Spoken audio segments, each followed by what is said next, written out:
Olá, pessoas! Eu sou a Natasha, este é o Redemunhando e hoje eu vim conversar com vocês a respeito dessa história em quadrinhos chamada Maus, a história de um sobrevivente, do Art Spiegelman, publicado aqui no Brasil pela Quadrinhos na Companhia.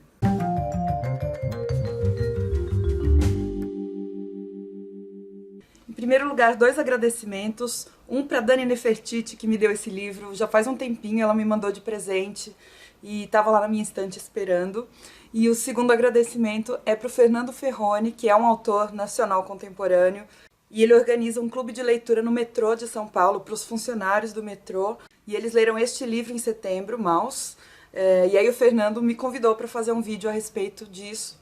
O Fernando convidou um booktuber por mês para falar sobre o livro do mês lá do clube de leitura e eu fui uma das escolhidas. Então, muito obrigada, Fernando, pelo convite. Eu adorei, que foi o empurrãozinho que eu precisava para ler o Maus, que eu sei que é um livro querido de muita gente e eu, como historiadora, ainda não tinha lido. Mas agora foi, gostei bastante, vamos falar um pouquinho sobre ele. Então vamos lá. O Art Spiegelman, autor, é um norte-americano que resolveu registrar em quadrinhos uma parte da vida do pai dele. O pai dele chama-se Wladek Spiegelman, é judeu-polonês e viveu na época do Holocausto, da Segunda Guerra Mundial. E esse quadrinho, na verdade, que foi publicado pela Companhia das Letras em um volume só, ó, tá escrito aqui História Completa, porque entre 1980 e 1991 ele foi publicado em partes, como se fosse uma espécie de folhetim, mas em formato de quadrinhos, em uma revista norte-americana chamada Raw. Então era uma história em capítulos, né? E aqui foi colocada como uma história única, uma espécie de graphic novel, embora ela ainda esteja dividida em partes e capítulos.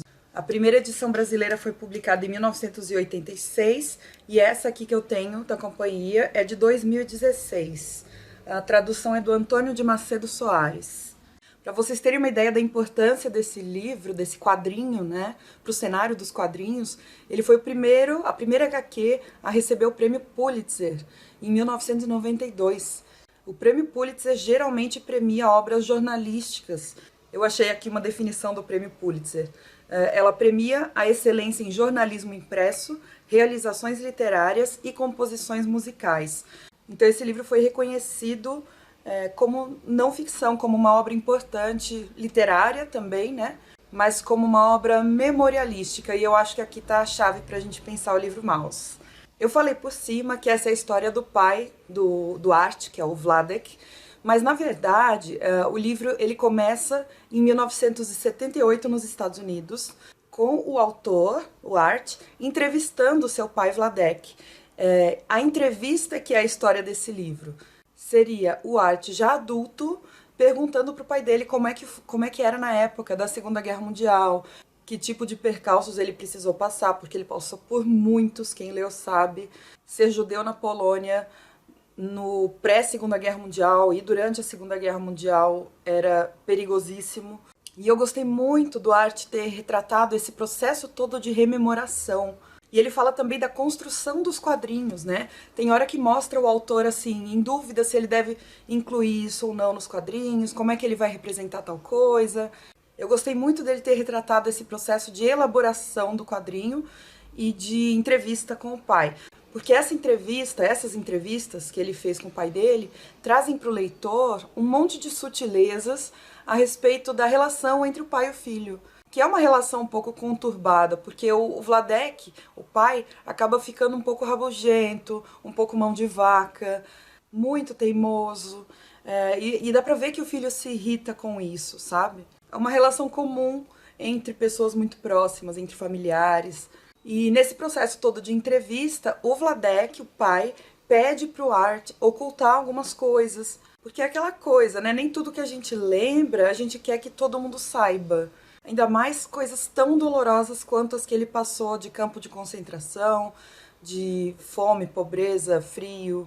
E além de todas essas situações de guerra, a gente também acompanha o Wladek conhecendo a Anya, que é a mãe do Art, o casamento deles, o recrutamento do Wladek para a Segunda Guerra Mundial, o cerco se apertando cada vez mais contra os judeus, poloneses no caso.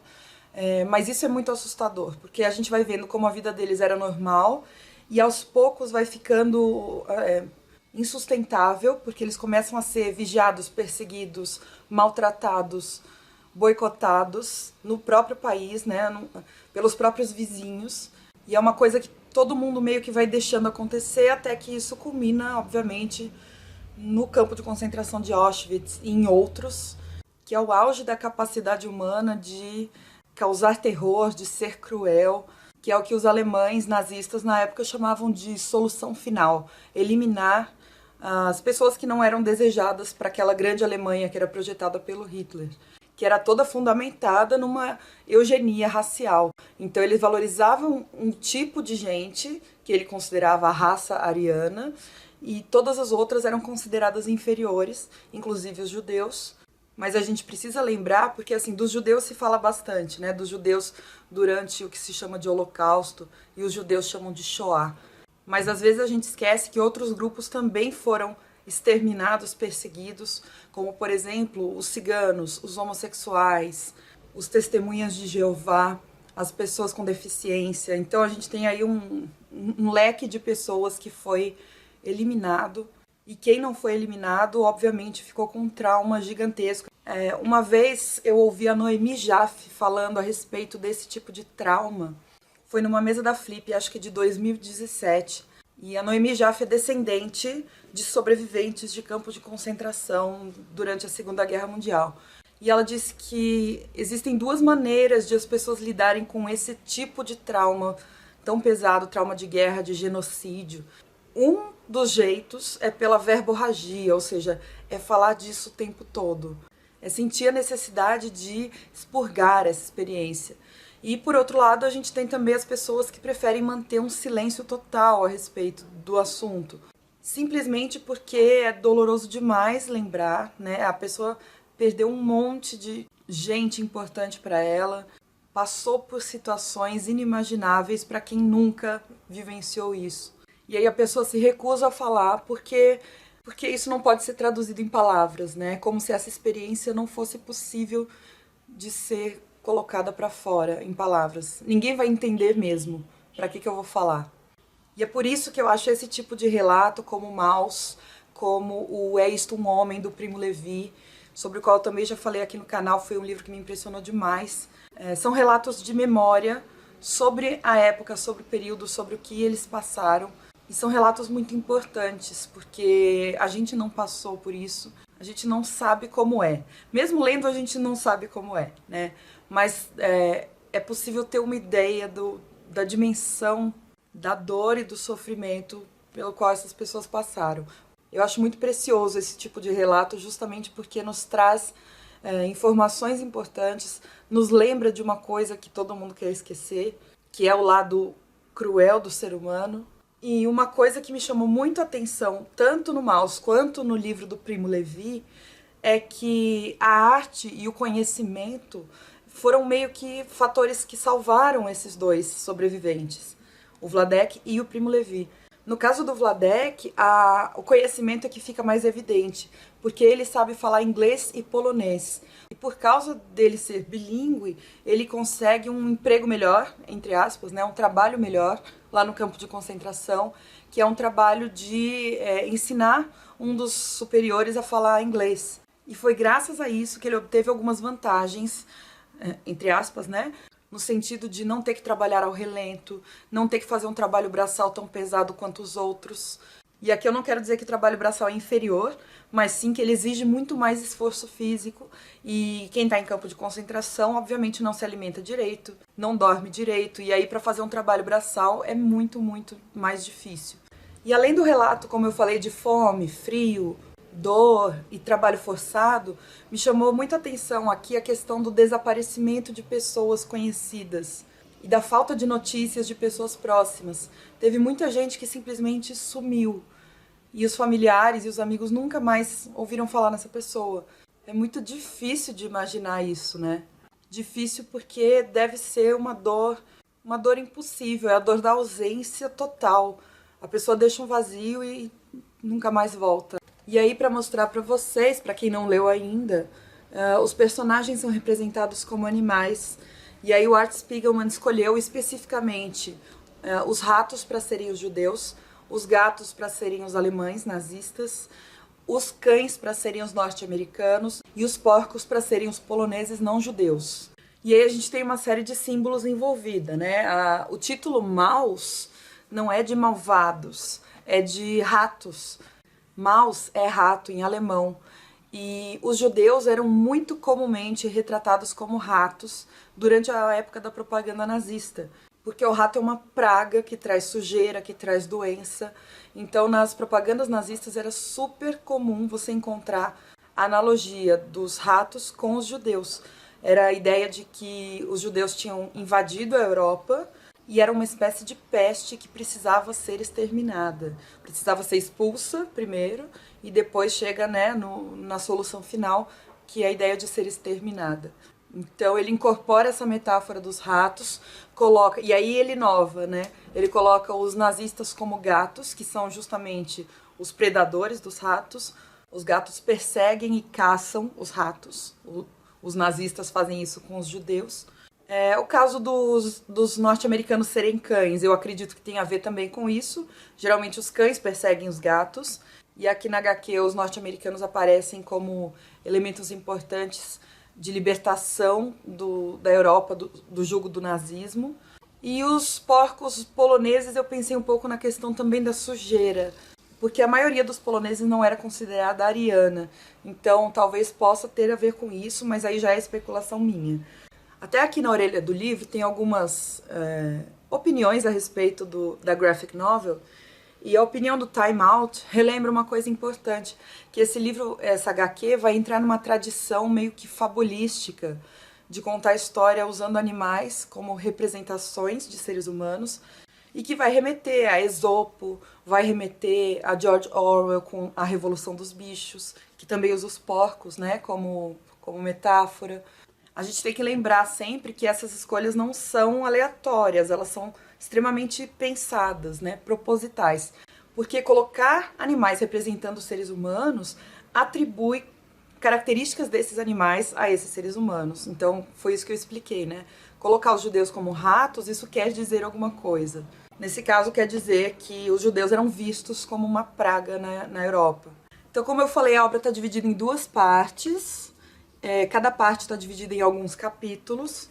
E eu gostei disso porque é possível a gente fazer algumas pausas ao longo da leitura. Você não precisa escolher um ponto mais ou menos para parar. Você pode parar em uma determinada parte que o próprio autor marcou como pausa. Esteticamente, e aí é minha opinião, né? Eu considerei o traço um pouco grosso. É bom, eu gostei. Mas eu acho que quando o traço é mais grosso, alguns detalhes se perdem um pouco. Não sei explicar direito. Eu acho que fica um pouco poluído visualmente. E quando eu olho, é como se meus olhos se perdessem. E, gente, isso daqui é uma opinião completamente leiga, tá bom? De uma pessoa que não é muito do mundo dos quadrinhos e, assim, o que eu sinto quando eu vejo um quadrinho desse tipo. Confesso que depois de algum tempo eu acostumei e gostei, mas das primeiras vezes que eu olho eu fico um pouco assoberbada com a quantidade de traço. Eu acho que a gente pode até pensar que talvez essa tenha sido uma intenção do autor, de mostrar o quanto tudo estava confuso, muita coisa acontecendo ao mesmo tempo e ninguém prestando atenção no que era mais fundamental, que é o resgate da humanidade de todo mundo, né? Tem um momento do livro que ele muda o estilo, que na verdade é um quadrinho que ele escreveu em outro momento da vida dele, e aí eu gostei mais do traço. São os quadrinhos que estão na página 102 e 103. Olha só, eu achei mais... Ainda é bastante traço, né? Mas eu gostei mais do estilo.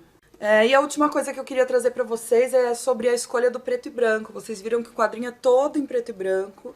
E um amigo nosso do Piquenique Literário, que é um artista também, mencionou sobre isso. Nós lemos o Cumbe, do Marcelo de Salete, que é um quadrinho a respeito de escravidão no Brasil.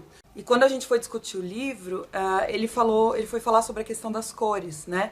O Cumbe também é um quadrinho preto e branco, e algumas pessoas lá reclamaram de que não conseguiam identificar, por exemplo, quando era sangue, tinham dificuldade com isso, porque não era vermelho, né?